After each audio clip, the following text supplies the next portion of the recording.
Good morning and welcome to the National Newspaper Publishers Association's Let It Be Known. This morning, oh boy, Donald Trump says that as president, he could order the Navy SEALs to kill political and other rivals.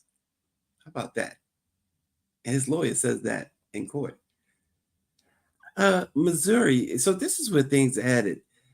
So Missouri, last month we heard about two lawmakers in Missouri that want to make abortion murder. One of those lawmakers now have stopped pushing the bill while the other continues. We'll talk about that a little bit this morning. Homelessness among African Americans have increased in 2023 going into 2024. Situation is really bleak.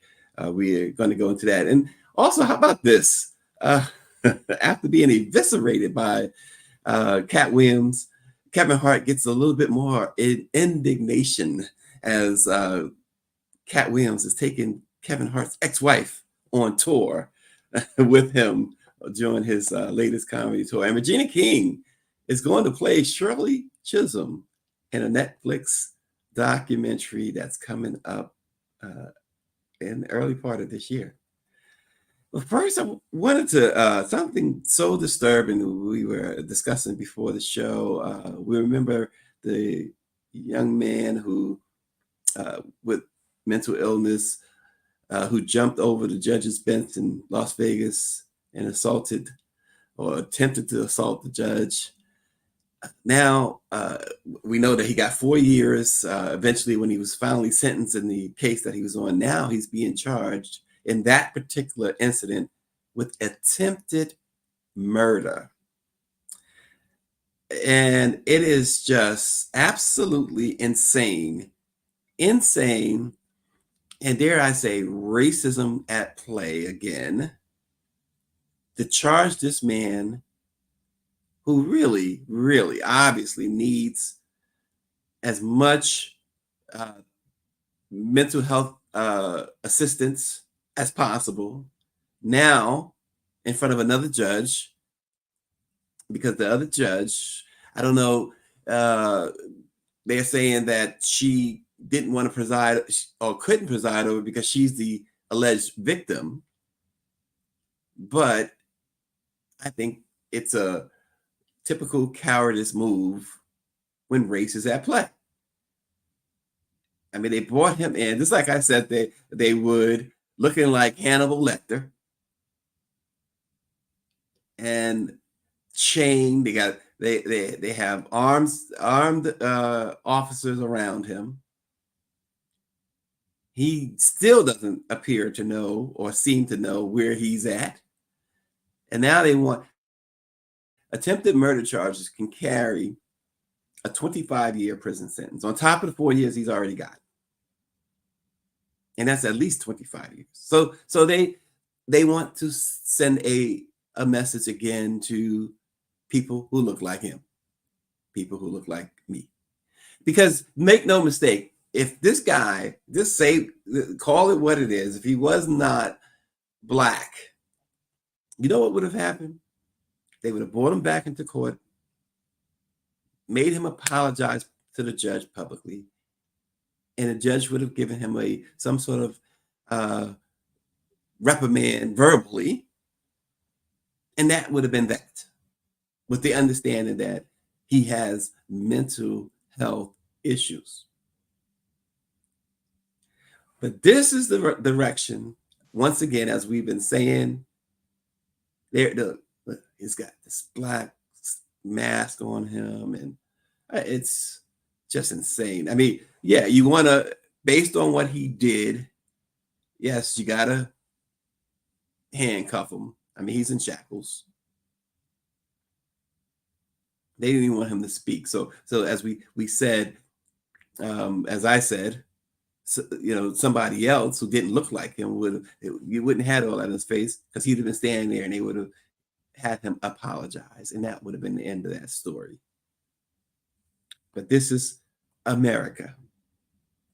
This is what America is all about today. And what America is also about, as Andrew Connolly says, shouldn't he have to take responsibility for his actions? He's Black. He knows the consequences.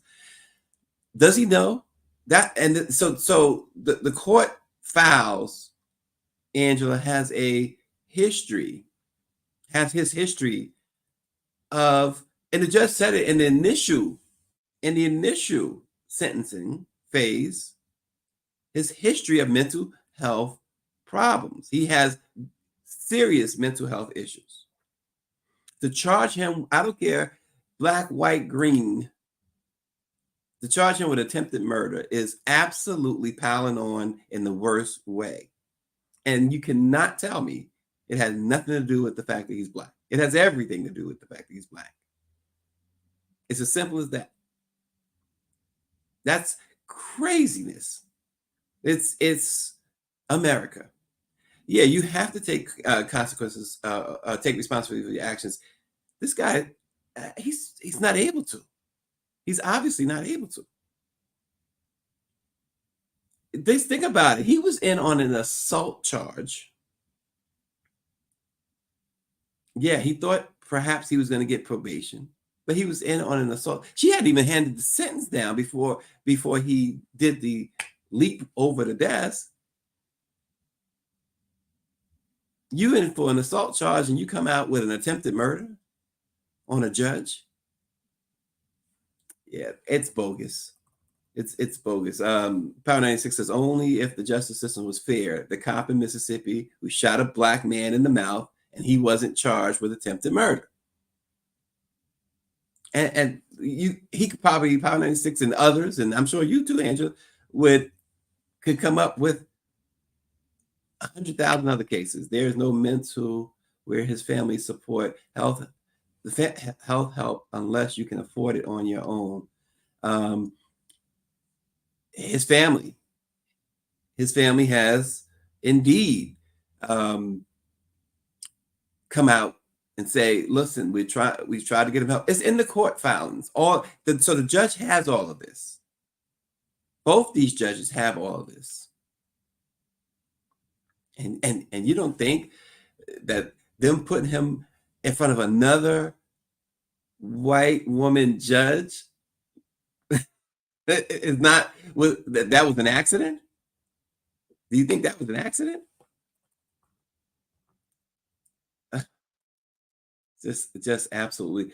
And here's something else that's not an accident. What's not an accident is what's been going on again with the twice impeached, 4 times indicted, convicted, well, at least civilly convicted sexual predator, former president.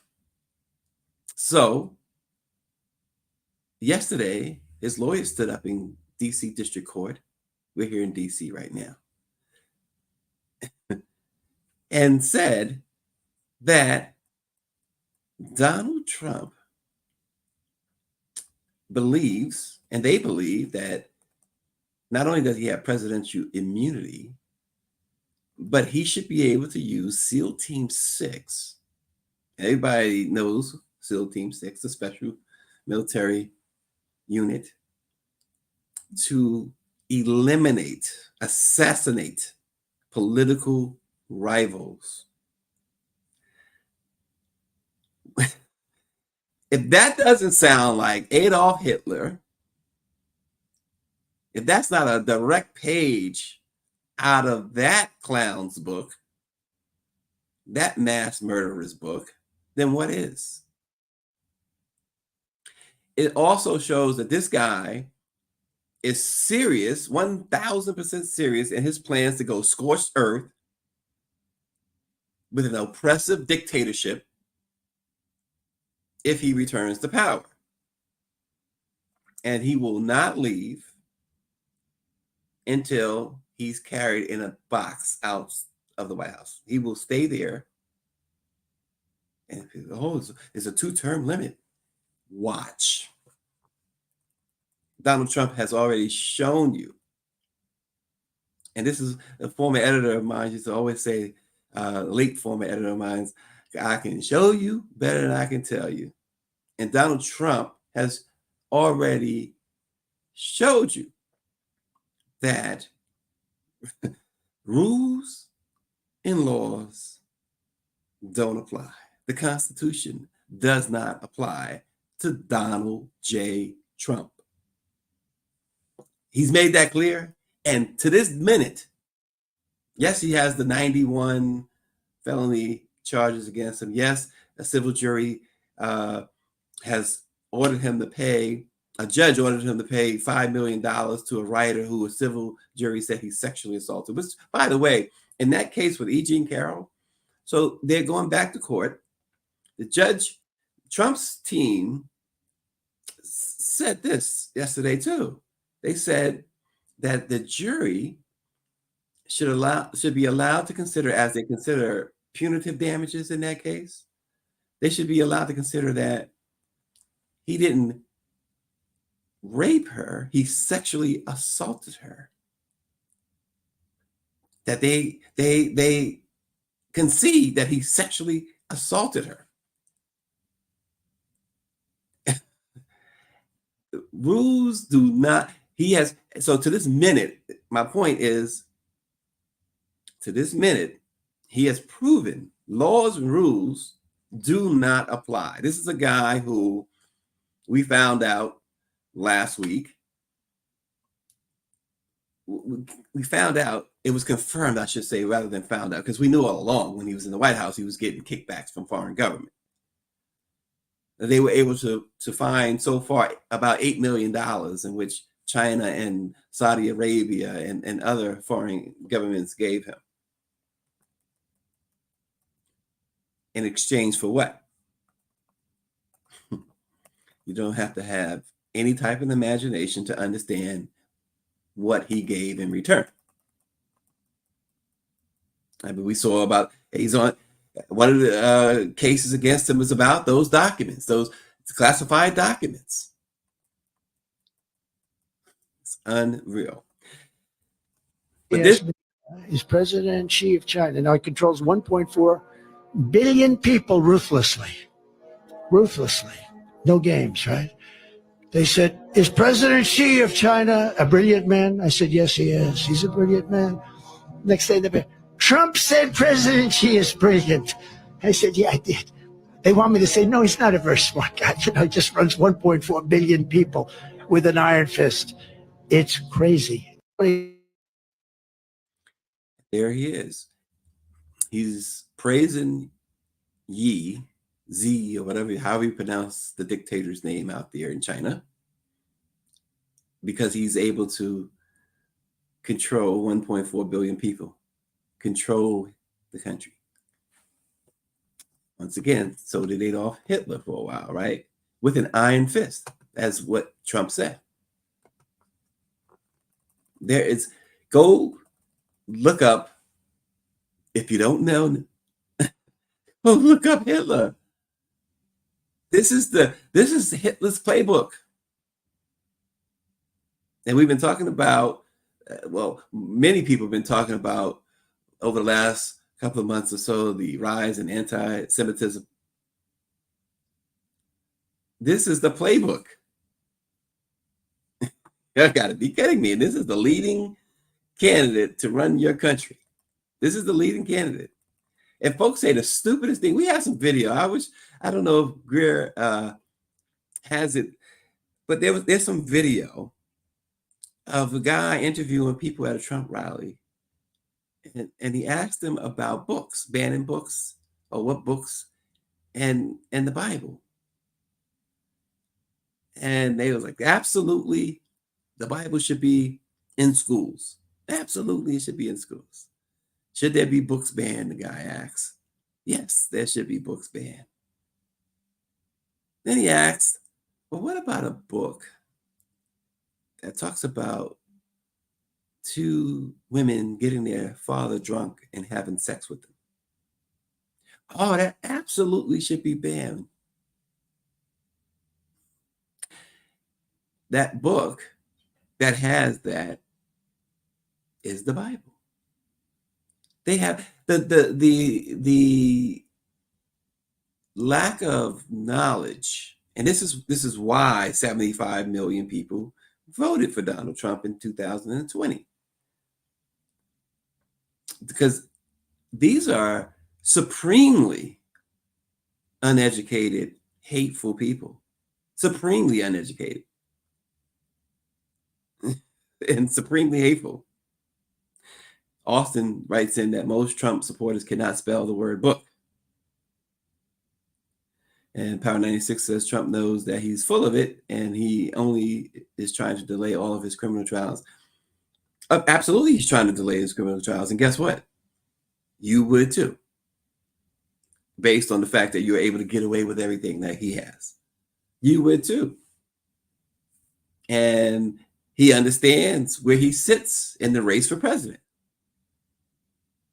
I guarantee you, at least I believe, I can't guarantee it, but I believe that if he was losing and losing in a way that suggested that he was the longest of long shots to win the presidency, he'd be cutting deals left and right. He would be talking about his presidency in a different way. He'd be using that presidency as leverage to say, you don't want to throw a former president in jail. I guarantee you. I mean, at least that's how I feel. I should say. And Mike V says you have to question whether or not white conservatives actually support democracies or not. They don't. The attacks on affirmative action, DEI, and constitutional rights of Black people make me think apartheid.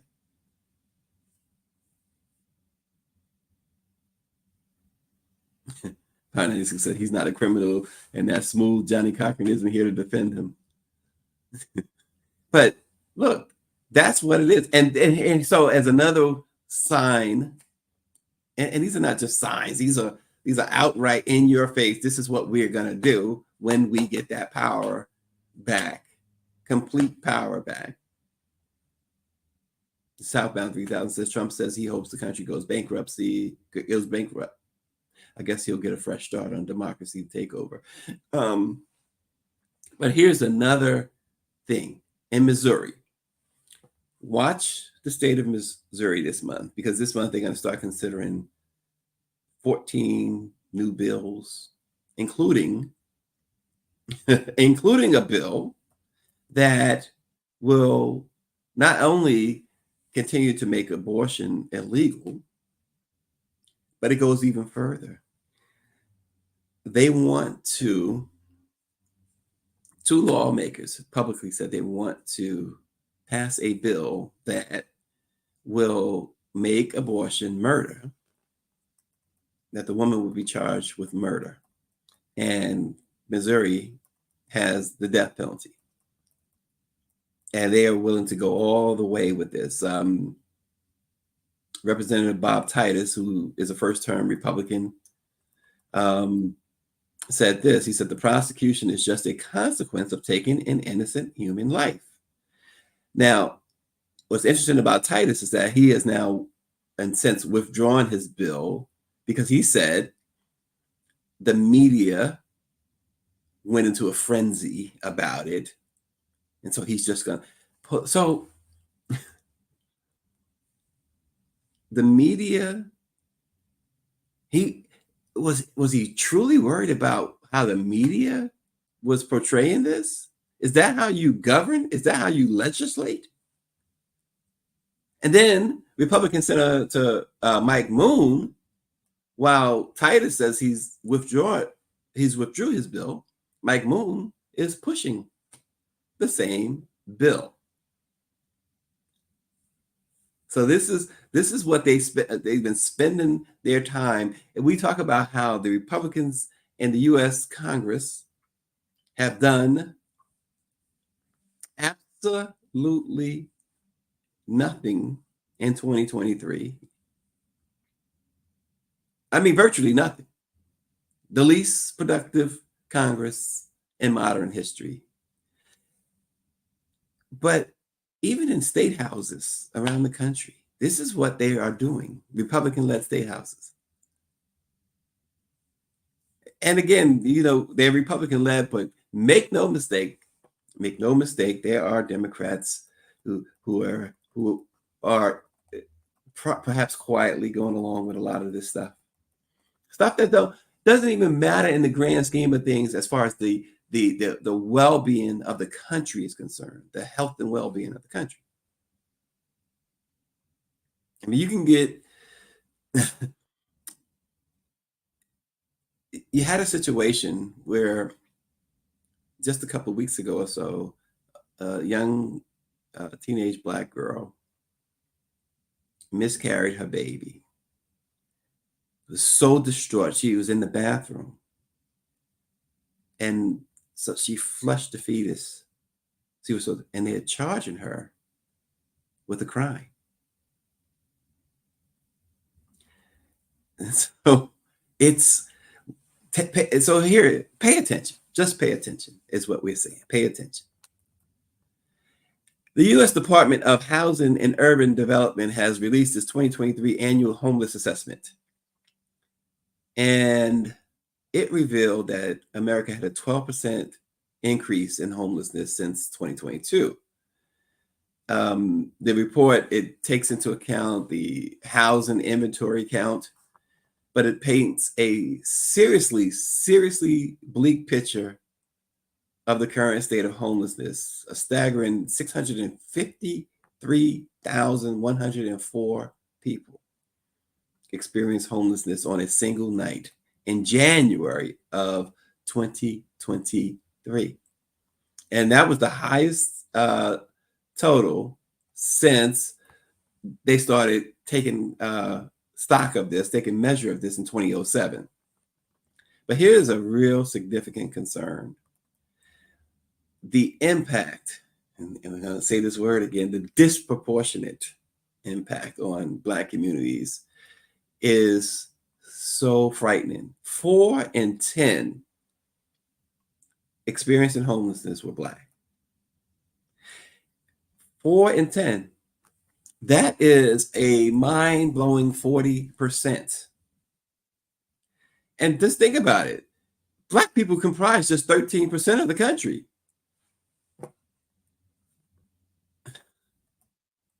Unreal. But we want to go and talk about the MAGA crew, and we want to push that, talking about mainstream folks want to push that, and you got a former president that has 91 criminal counts, and you got a current president who is desperately trying to appeal to Black voters who Black folks still haven't forgiven because of the crime bill in 1994. You got allies and enemies alike looking at the United States saying, and y'all call yourselves leaders.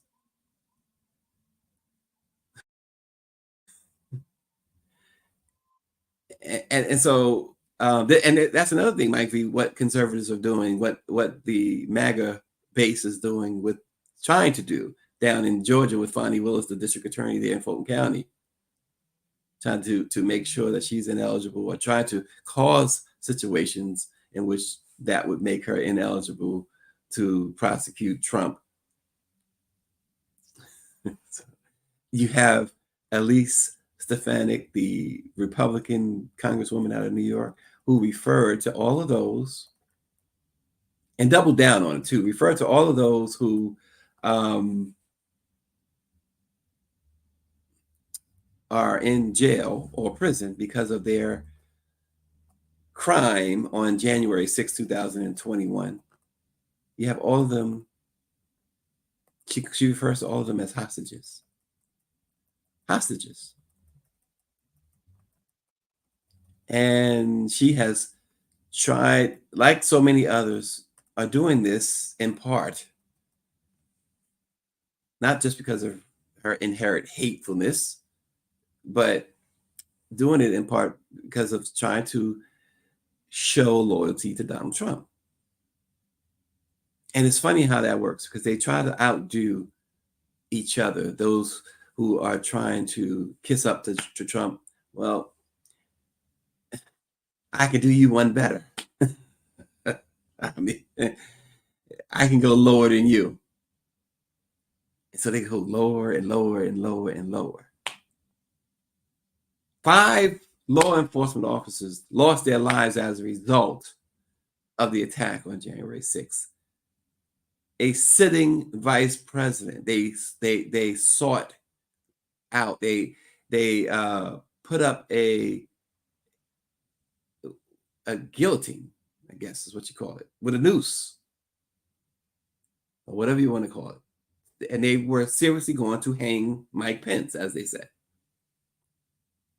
Who knows what they would have done to Nancy Pelosi had they found her. And then, speaking of Nancy Pelosi, something else that you didn't see in politics years ago, you know, Donald Trump, when her husband was attacked with a hammer in her home. A Trump supporter broke into Nancy Pelosi's home in the Bay Area, just like they did with January 6th. Where's Nancy? He said. Where's Nancy? And Paul Pelosi happened to be home alone. And he beats Pelosi with a hammer across his head. And Trump, knowing that Pelosi nearly lost his life, knowing that this was a Trump supporter, Trump made fun of it. Made fun of Paul Pelosi getting his head bashed in with a hammer. This is why we need to talk about, this is why we need comedians like Katt Williams and Kevin Hart and boy, oh boy, the late, great Bernie Mac. I'm not going to say we need a Steve Harvey because we don't. We don't need Steve Harvey. We don't. But Kevin Hart, having been eviscerated, I guess is the right word, by Katt Williams. His wife, his ex-wife, Tori, announced that she's going to be going on tour with Katt Williams. And you know that's only going to stir up some more stuff. She shared a photo on Instagram and captioned it. It was her and Katt. Captioned it, "My good friend." So it's going to all be a part of the Dark Matter tour is what they are billing it as. Of course, Katt Williams has never been more popular than he is right now. So that's going to be interesting. Like to hear Kevin's response. Mike V says, how did they know where Nancy's office was in the Capitol if they weren't given blueprints to the building? Sounds well planned out to me. Well, and listen, just to briefly go back to that, Mike, this guy has given out the addresses of his rivals on his Truth Social. He gave out Kamala Harris's address. He gave out Barack Obama's address, which almost led to a serious incident last year. Donald Trump did. Kevin Hart is not funny, Power 96 said. He is just like Chris Rock. He is white folks funny. What is white folks funny? What is that? White people laugh just like black people laugh, right? He is. What's wrong with you, Power 96? These white folks funny.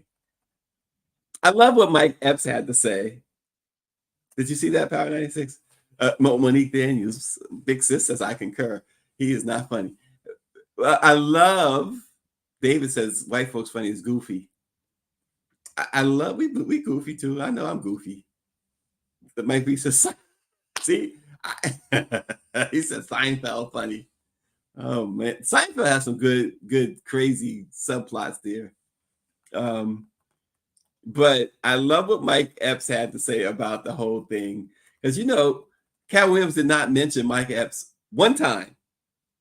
And he's worked with Mike Epps several times. And he didn't mention him neither good nor bad, which really got under Mike Epps' skin. He says, I did get a little jealous. This is what Mike Epps said. I did get a little jealous. He says, Katt broke the internet and didn't say my name, good or bad. I need the press too.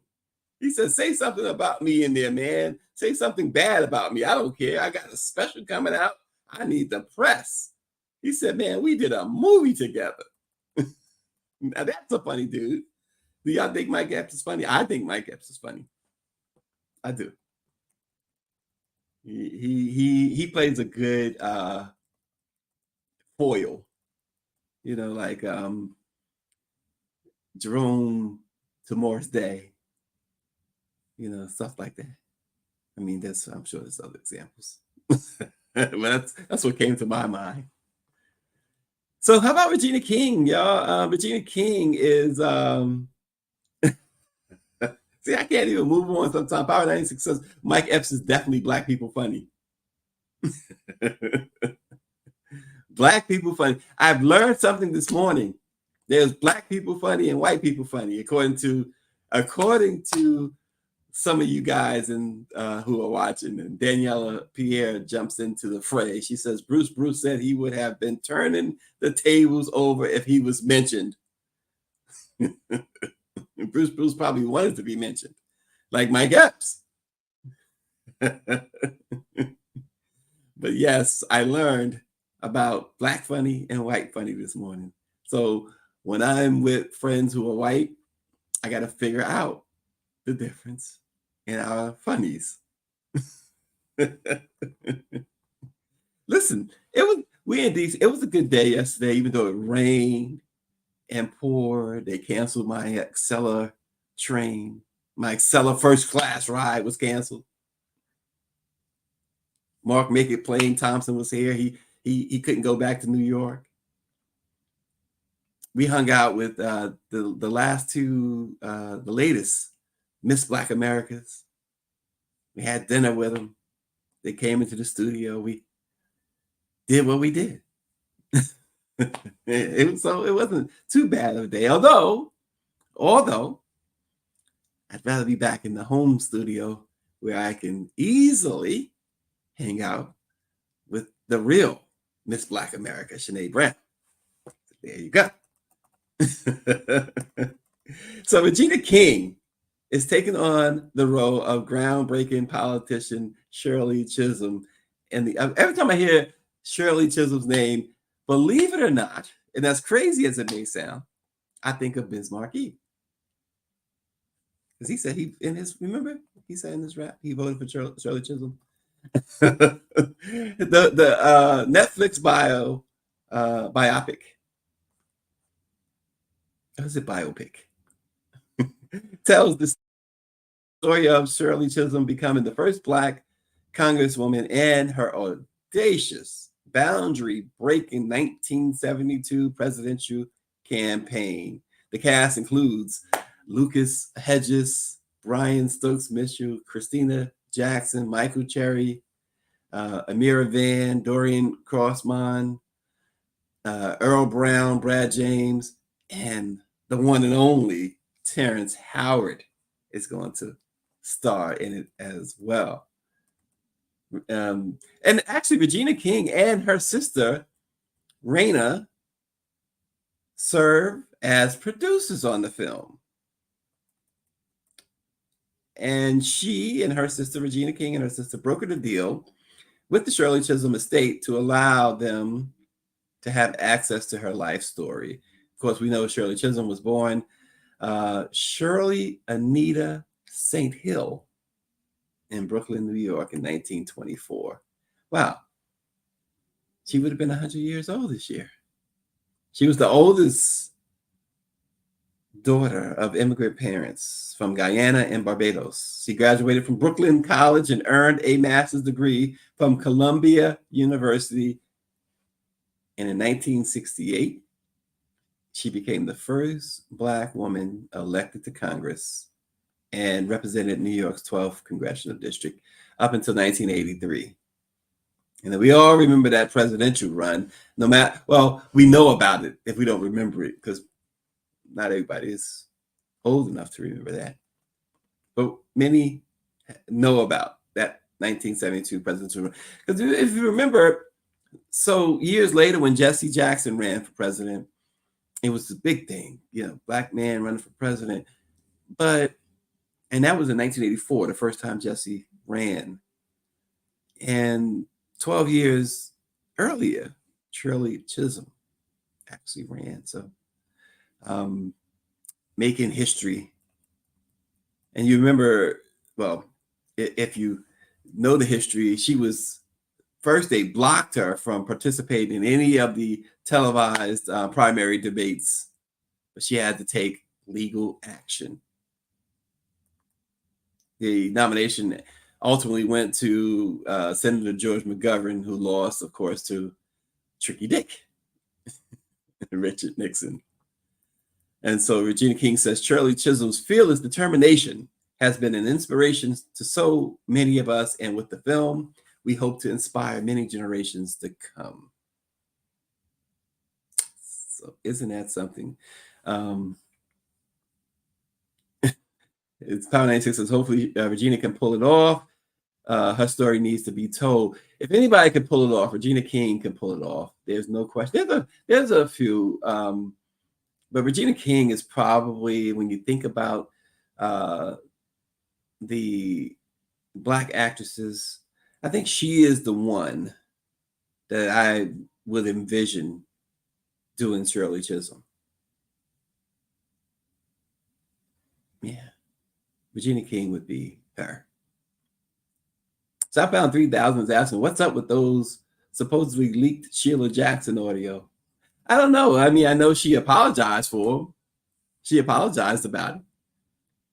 And if you're referring to the same one I'm thinking you're referring to, maybe you're not, but when she cussed out her staff members. So she apologized for that. And now, in fact, a staff member is running against her, from what I was told yesterday, for her congressional seat. So that's going to be interesting. It's going to be interesting. So look for Shirley Chisholm's, the movie on Shirley Chisholm. We're told it's going to be in March when we start seeing it on Netflix. So, hey, Regina King, we're looking forward to you putting on